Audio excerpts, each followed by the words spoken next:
And therefore, it's very, very critical for you to understand that. And therefore, this brings me now to the second thing. And this is the best way for moving forward. The second thing, or the second trigger for your movement, your transition, is when you are pulled by something better. In other words, you've seen something better, and therefore that thing that is better causes you to move towards it. And this is a difference between the first and the second, because in the first movement is you are being pushed by circumstances. You're being pushed by things that are behind you. But in what I'm describing right now, you are being pulled by what is ahead of you.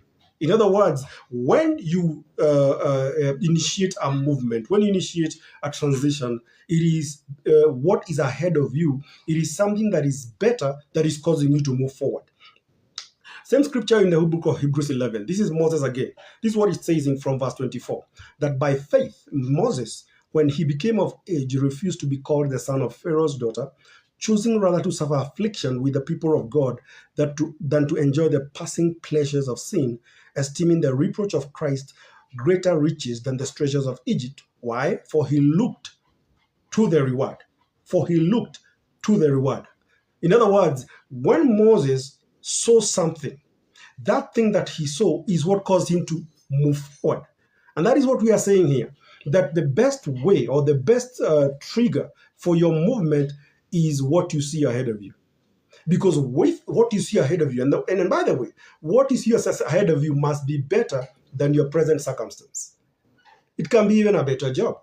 It can be something that God has shown you that is much better. Now, when that is seen, when you see that, then it does not matter what is around you. You can even be given some goodies or something that is better around you, you will still move forward. Why? Because what you have seen is what causes you to move forward. And I remember many times where God has spoken to me personally, where he shows me a future or something that I need to move towards. Now, at that point, it doesn't matter what you give me.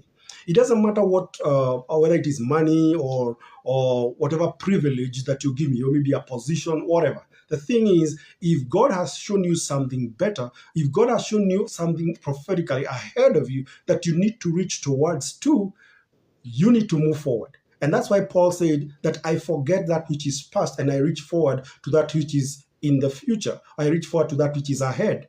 It is not because what is around you is bad. It is not because it is evil. It is because there is something that God has told you to move forward to, and that is where you need to move. That is when people don't understand you. When they ask you, why are you moving?